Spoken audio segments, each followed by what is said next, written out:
And this is a real story.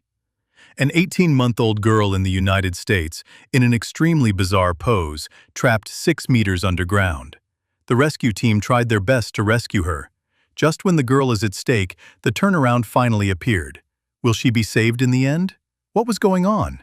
Hello everyone, today let's talk about the heart-wrenching rescue incident of a baby girl falling into a well. Here in the American state of Texas, there's a city called Midland. Here lives a very young couple. This guy's name is Zip, 18 years old, and his wife's name is Cece, only 17 years old. They have a daughter named Jessica, who was only 18 months old at the time. Married at such a young age is definitely not allowed by law, but if the parents agree, they just sign a written agreement. Zip's younger sister is also married and runs a family-style kindergarten at home, specialized in caring for dual-career preschoolers. Because his sister's family conditions were not very good, he invited her to help out, hoping the salary could reduce the financial pressure at home a little bit. October 14, 1987. It's business as usual. Cece went to work at her sister's house early in the morning with her daughter Jessica. At that time, with Jessica, there were only 5 children in total. By 9 in the morning, the phone in the living room suddenly rang. His sister was in the kitchen preparing lunch for these children and was busy, so she called out to Cece to help answer the phone. Cece, who was in the yard playing with those kids, picked up her daughter, placed her next to a slightly older girl looking at a picture book, and went back into the living room to pick up the phone. It turned out that it was her husband Zip who called, maybe just to check in on the situation while he had nothing to do. As a result, this chat made her forget the time. After half a day, Cece suddenly reacted and said she had to hurry up and see their daughter. She hung up the phone and returned to the backyard to take a look. Why are there only 4 children? One less child. Her heart skipped a beat. That was her daughter, Jessica. Cece hurried to the front, looked into the pile of children, and saw a hole actually appeared on the ground. It's only 20 centimeters in diameter, not even as big as a basketball. Cece immediately reacted in horror, realizing her daughter might have fallen in. His sister was in the house, heard the movement, came out, and her face went white because she knew what this hole was. This hole used to be a pressure well. It's been abandoned for years. But backfilling this well required a specialized company, which was expensive. Since the house was rented, the landlord didn't want to spend the money either. His sister thought it was dangerous and had found a big flower pot to block the hole, but somehow, someone had moved it, leaving the hole exposed. At that time, Cece kept shouting at the entrance of the hole. Suddenly, she heard the cries of her child in the cave. As soon as Cece reached in, she couldn't touch anything, and her fiddling caused the gravel on the wall to fall down. Scared, she quickly pulled her hand back, immediately ran back into the house, and called the police. Around 9:30 this morning, a team of police and firefighters arrived at the scene. Among the police officers was a cop named Bobby. He found a big tape measure, attached a flashlight to the end of it, strapped on a tiny camera at the same time, and lowered it down. They looked at the tape measure scale. Oh my God, Jessica had actually fallen to a depth of 6.7 meters. Looking through the lens of the camera, they saw it wasn't that simple because this girl's posture was very uncomfortable. The girl's whole right leg was stuck pointing up, while the left leg snapped between the body and the boom, pointing down. It was a V-shaped curve, like a big split. Even if they could get a rope down to tie her up, pulling her up like that would definitely cause a spinal or thoracic vertebra fracture. A fracture might puncture her internal organs, causing secondary damage and potentially killing the girl on the spot. Just at this time, the real rescue team arrived. After understanding the situation, the rescue team immediately used a machine to deliver oxygen and heat down that well to prevent the child from hypoxia or hypothermia shock. The rescue police and healthcare workers began discussing the rescue operation.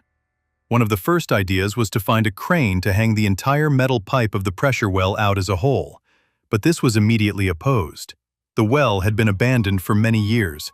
The metal wall might be rusted and rotten, making it too dangerous if it broke.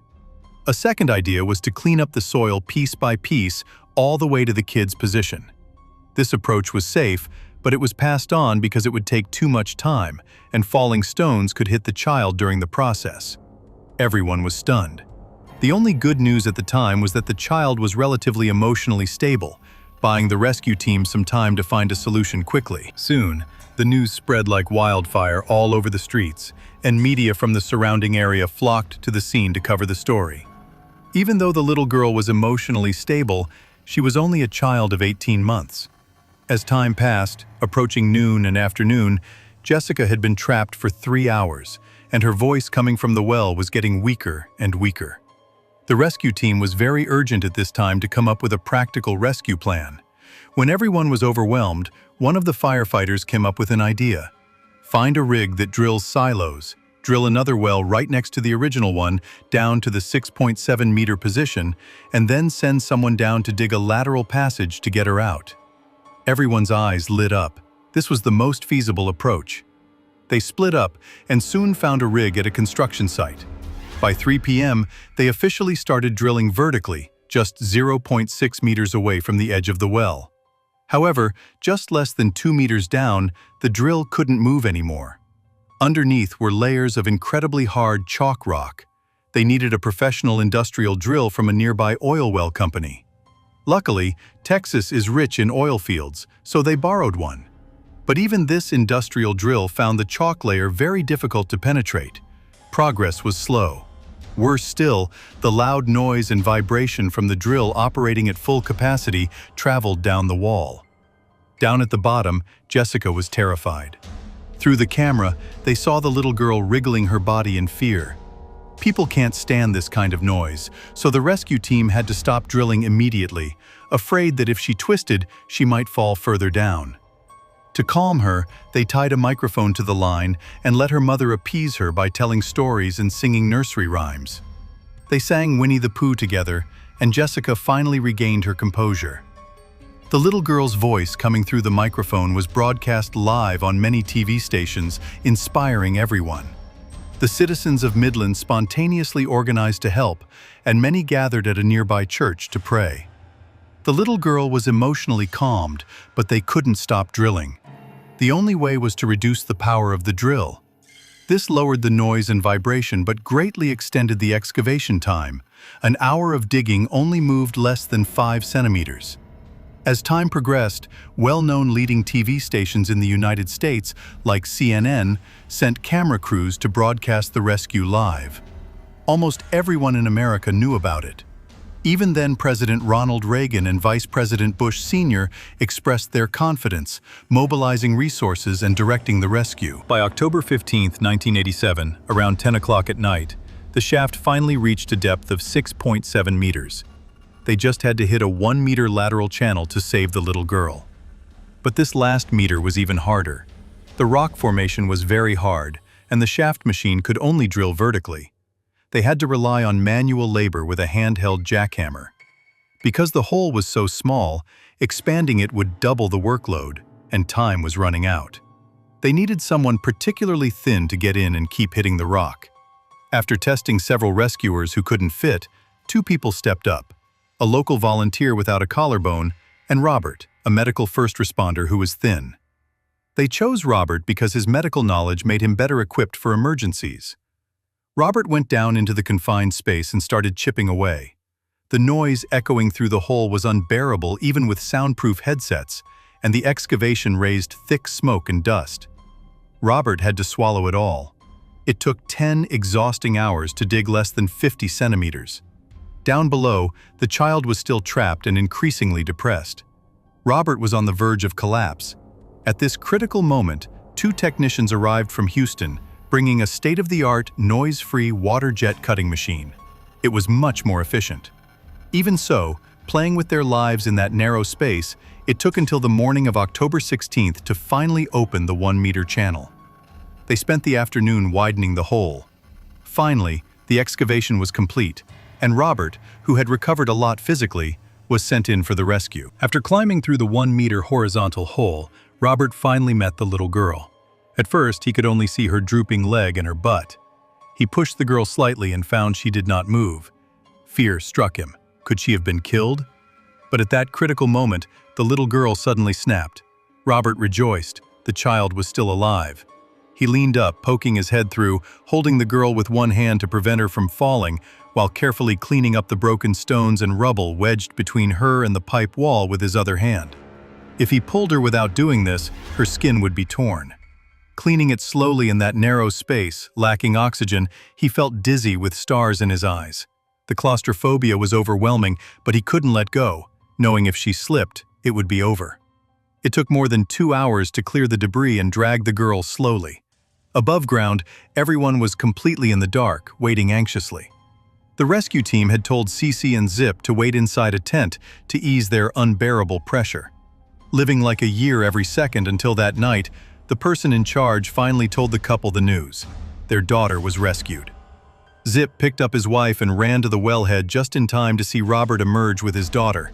The couple wept bitterly. Cece rushed to hug her, but was stopped so the healthcare workers could assess her body condition first. Zip held the rescuer's hands, crying and saying thank you. It was an intensely moving scene broadcast to billions of viewers across the country, leaving many crying in front of their TVs. Jessica had been trapped for 58 hours without food. She was given fluids from a bottle right away.